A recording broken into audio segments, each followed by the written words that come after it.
여러분, 안녕하세요. 오늘 심층 탐구 시간에 오신 것을 환영합니다. 네, 반갑습니다.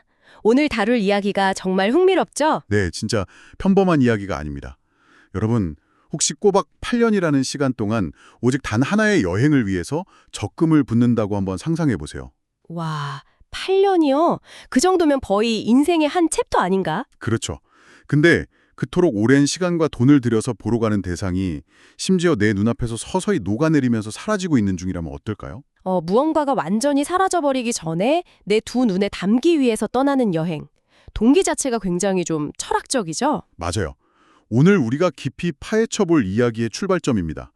그래서 오늘 다룰 자료는 그냥 평범한 여행 가이드나 크루즈 이용 꿀팁 같은 게 절대 아니고요. 네, 단순한 여행기가 아니죠. 대학 강단에서 평생을 보내고 은퇴하신 뒤에 유튜브 채널을 운영하며 글을 쓰시는 조명현 작가의 기록, 알래스카 크루즈, 빙하와 바다가 가르쳐준 것들, 이 책을 바탕으로 합니다. 작가님이 8년 전부터 크루즈 적금을 시작하셨는데 막상 그걸 실행에 옮기기까지 또 5년이라는 시간이 걸렸다고 해요. 빠르게 사라지는 빙하를 보기 위해서요. 네, 그래서 오늘 저희의 미션은 단순히 알래스카 풍경이 얼마나 예쁜지 묘사하는 걸 넘어서요.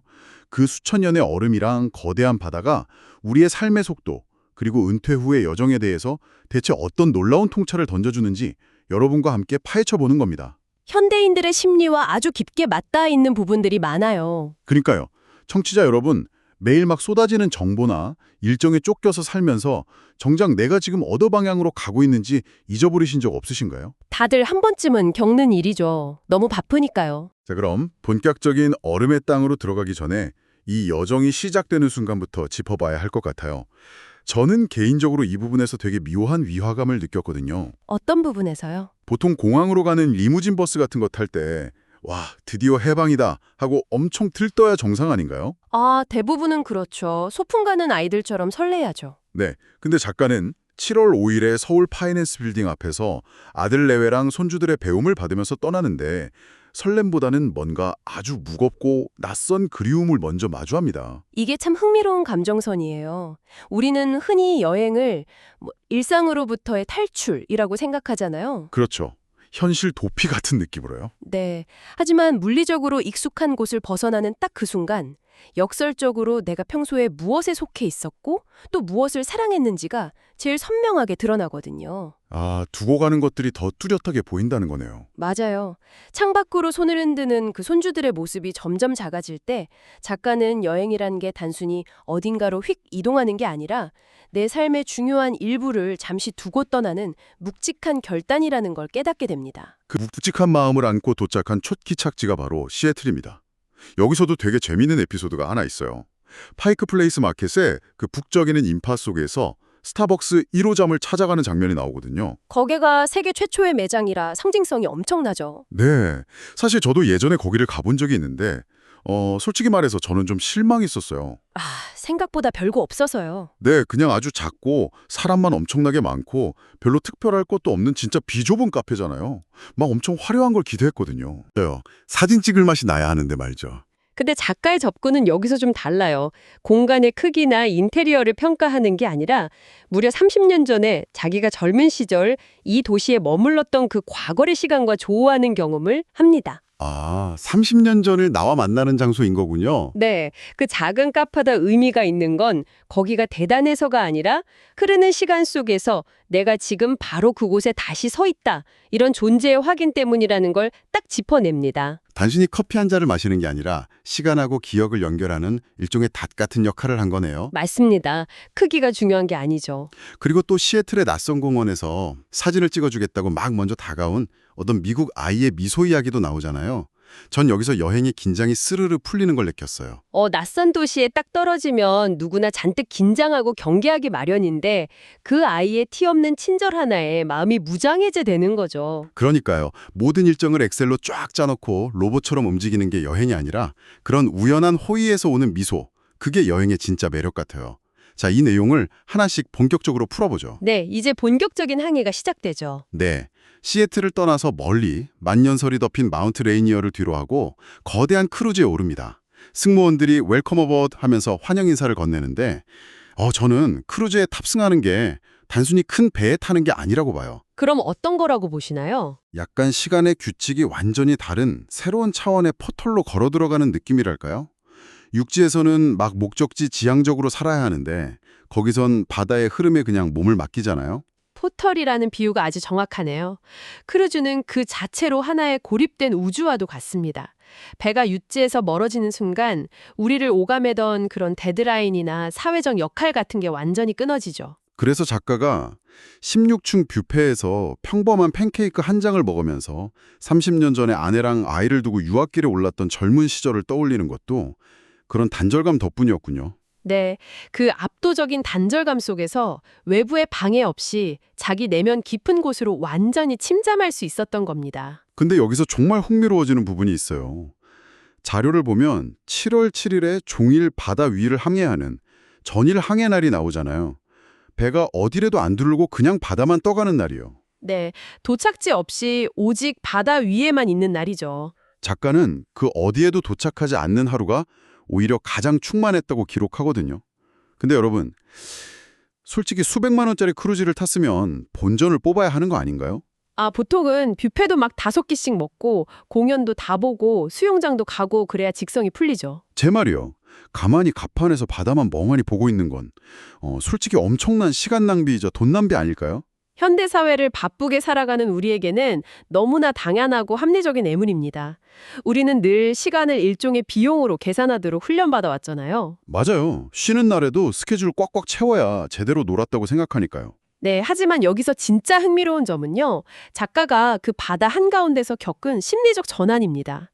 우리 인생 역시 반드시 어딘가에 딱 도착해야만 의미가 있는 게 아니라는 거죠. 결과가 아니라 과정 자체로 눈을 돌린 거네요. 맞습니다. 가판 위를 걷고 수평선을 바라보는 그 과정 자체만으로도 삶은 이미 충분할 수 있다는 거, 아무것도 성취하지 않아도 가치 있다는 걸 깨달은 겁니다. 거대한 바다 앞에서는 인간이 달릴 이유가 없으니까요. 목적지에 도착하지 않아도 괜찮다. 이게 바다가 주는 첫 번째 메시지네요. 이렇게 무의의 시간을 지나서 크루즈는 알래스카에서 가장 오래된 도시인 캐치칸에 도착합니다. 7월 8일이었죠. 캐치칸. 네, 저는 여기서 작가의 태도가 평소 우리의 여행 방식이랑 너무 달라서 신선한 충격을 받았어요. 그 크릭 스트리트의 계곡 위 나무집들이나 장대한 토템폴을 마주했을 때 말이에요. 어떤 부분에서 충격을 받으셨나요? 우리 보통 그런 데 가면 막 본능적으로 안내문부터 찾잖아요. 이게 옛날의 가문의 상징이었구나. 여기가 옛날 광부들이 모이던 유흥가. 돌리사우스구나. 이러면서 머리로 막 역사를 이해하려고 애쓰잖아요. 사진도 찍어서 꼭 증거로 남겨야 하고요. 그쵸. 근데 작가는 거기서 지식을 완전히 꺼버립니다. 설명이나 정보를 얻으려고 하지 않고 그냥 묵묵히 서 있는 토템폴처럼 자연과 역사는 굳이 자기를 설명하지 않고 존재한다는 걸 받아들여요. 정보의 홍수에 사는 우리가 과연 머리를 끄고 감각만으로 대상을 느끼는 게 가능할까요? 정말 쉽지 않은 일이죠. 우리는 모르는 걸 도저히 견디지 못하는 시대에 살고 있으니까요. 뭐든 검색해서 답을 알아내야 안심이 되잖아요. 맞아요. 당장 스마트폰부터 꺼내서 검색하죠. 그런데 여행지에서 대상을 지식으로 다 재단하고 판단하려는 마음을 내려놓고 그저 그 공간의 짙은 흔적을 있는 그대로 받아들이는 것. 그게 진정한 수용의 태도라는 걸 보여주는 대목입니다. 머리가 아니라 온몸으로 받아들이는 거군요. 그리고 그 온몸으로 받아들여야 하는 압도적인 존재의 정점이 7월 9일 새벽에 찾아옵니다. 새벽 3시에 눈을 떠서 마주한 엔디코트함과 빙하 말이에요. 네. 그 빙하 협곡으로 미끄러져 들어가는 장면이죠. 작가는 빙하 속에서 번져나오는 깊은 푸른빛을 보고 화가가 절대 섞어낼 수 없는 수천 년의 시간이 만든 색이라고 묘사하거든요. 왜 빙하는 그렇게 비현실적인 파란색인 건가요? 투명하거나 하얀 게 아니고요. 빙하는 강물이 얼어서 굳은 게 아닙니다. 하늘에서 내린 눈이 수백 년, 수천 년 동안 겹겹이 계속 쌓이는 거예요. 그럼 메뉴에 쌓인 눈에 엄청난 무게가 아래쪽 눈을 짓누르게 되겠죠? 그럼 눈송이 사이에 있던 공기들이 막 빠져나가겠네요. 정확합니다. 그 상상조차 안 되는 어마어마한 압력 때문에 공기가 다 빠져나가고 얼음의 밀도가 극도로 높아져요. 이 밀도 높은 수천 년의 얼음은 태양빛을 받으면 파장이 긴 빨간색 같은 건 다 흡수해버립니다. 오, 그럼 푸른빛만 남는 건가요? 네, 오직 에너지가 강하고 파장이 짧은 푸른빛만이 얼음을 통과하거나 반사돼서 우리 눈에 들어오는 거죠. 그러니까 그 시린 푸른빛은 억눌리고 층층이 쌓인 수천 년의 시간, 그 자체가 눈에 보이는 형태로 발현된 겁니다. 와, 수천 년의 압력이 만든 색이라니 진짜 소름이 돋는. 그 어마어마한 스케일 앞에서는 인간이 한없이 작아지고 또 겸손해질 수밖에 없겠어요. 지식으로 분석할 수 있는 대상이 아니네요. 맞습니다.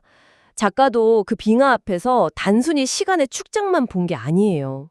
인간의 삶도 지금 당장 눈에 보이는 건 겉모습뿐이지만 사실 그 이면에는 수십 년 동안 층층이 눌리고 굳어진 기쁨과 슬픔의 시간들이 있잖아요. 사람도 저마다 내면에 수만 겹의 빙하를 품고 있다는 거군요. 네, 정보가 아니라 그런 거대한 스케일 앞에서 자신을 돌아보는 가치를 배운 거죠. 진짜 멋지네요. 이 벅찬 감동을 안고 크루즈는 주노 그리고 스케그웨이로 향합니다. 주노항에 도착해서 맨델홀 징하를 보는데 여기서 아주 극적인 시각적 대조가 나와요. 멈춰있는 빙하와 쉼없이 쏟아지는 폭포의 대조죠. 네, 한쪽에는 영원처럼 멈춰있는 차가운 빙하가 있고 바로 그 옆에서는 거침없이 쏟아져 내리는 거대한 폭포가 공존하잖아요. 작가가 여기서 아주 중요한 균형을 발견합니다. 흐르되 깊이를 잃지 않고 머물 때 굳어버리지 않는 삶. 이 문장 말이죠. 네, 여러분 이거 진짜 우리 현대인들한테 꼭 필요한 말 같아요. 요즘은 다들 폭포처럼 막 무조건 빠르게 끊임없이 쏟아내야 한다고 강요받잖아요. 가만히 있으면 도트된다고 생각하니까요. 반대로 어떤 사람들은 변화를 거부하고 빙하처럼 그냥 꽝꽝 조져버리기도 하고요. 이 속도와 균형에 대한 고민이 7월 10일 스케그웨이에서 더 깊어집니다. 과거 골드러시 시대 무대였죠. 황금을 찾아서 사람들이 희망만 안고 절벽을 올랐던 곳이죠. 네, 그 화이트패스 철로 위를 느릿느릿 오르는 기차를 보면서 작가는 옛날 그 가벼운 짐만 들고 계곡을 타던 사람들을 상상합니다. 그렇다면 도대체 이 모든 게 우리한테 어떤 의미일까요? 현대인들의 커리어 강박을 보여준 아주 좋은 거울이 되죠. 맞아요. 우리도 지금 눈에 보이지 않는 황금, 그러니까 성공을 쫓아서 남들보다 단 한 발짝이라도 더 빨리 가려고 절벽을 기어오르고 있잖아요. 근데 기차는 절벽을 오르는 사람들과 다르게 묵묵히 선로 위를 갑니다. 여기서 기차의 핵심은 흔들림 없는 방향성이죠. 황금에 눈이 먼 사람들은 속도에만 집착했지만 기차는 늦더라도 자기가 가야 할 방향을 잃지 않습니다. 실적 욕망과 속도전입니다. 반면에 준호에서 본 소리 없이 녹아내리는 빙하는 초연함과 자연의 순리를 상징하죠. 아, 작가가 빙하를 보면서 부끄러움을 느꼈다고 한 것도 그런 이유 때문일까요? 그렇죠. 자원을 너무 쉽게 소비하고 막 목적지 없이 뛰기만 하는 우리 사회, 그리고 현재를 제대로 살지 못하는 자신에 대한 예리한 성찰인 겁니다. 결국 삶의 끝에 남는 건 손에 쥔 금덩이가 아니라 그 길을 내가 어떤 태도로 어떻게 걸어갔는가, 그거 하나 남는다는 말씀이네요. 자, 이제 이 여정의 끝, 7월 11일 마지막 정찬과 빅토리아 귀환으로 넘어갑니다. 캐나다 빅토리아 항구에 평화로운 밤평경이 펼쳐지죠. 네, 보통 여행의 마지막 날이면 아쉬움이나 일상 복귀에 대한 막 우울함이 밀려오잖아요. 아, 내일 다시 출근해야 해 이러면서요. 근데 작가는 여기서 아주 잔잔한 충만함을 느낍니다. 여행을 일상과 분리된 비일상으로 본 게 아니니까요. 맞아요. 여행은 삶의 일부고 돌아오는 자리는 떠날 때랑 똑같은 자리가 아니라 빙하와 바다를 겪고 나서 조금 달라진 나로 서는 자리라고 받아들입니다. 이 대목에서 아주 중요한 질문을 하나 던지게 되죠.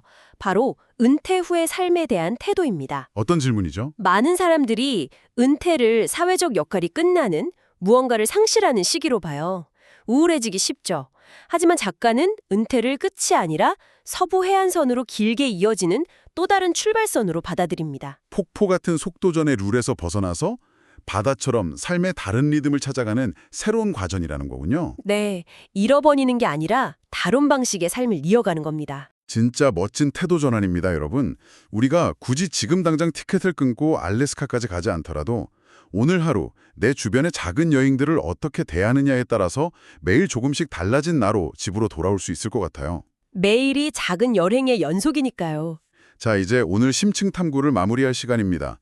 알래스카의 자연은 우리한테 너무 서두르지 않아도 괜찮다고, 기차는 속도보다 방향이 훨씬 중요하다고 말해줬죠. 바다는 그 어딘가에 꼭 도착해야만 하는 게 아니라 둥둥 떠서 수평선을 바라보는 과정 자체가 곧 삶이라고 가르쳐 주었고요. 네, 결국 이 여정은 머리로 지식을 얻는 게 아니라 내 삶의 태도를 교정하는 렌즈를 얻는 시간이었습니다. 자, 마지막으로 청취자 여러분이 혼자 곰곰이 생각해 보실 만한 도발적인 화두로 하나 던지며 끝내고 싶어요. 네, 어떤 화두인가요? 작가가 적금까지 깨고 이 여현을 떠난 진짜 이유가 빠르게 녹아 사라지는 빙하를 눈에 담기 위해서였잖아요.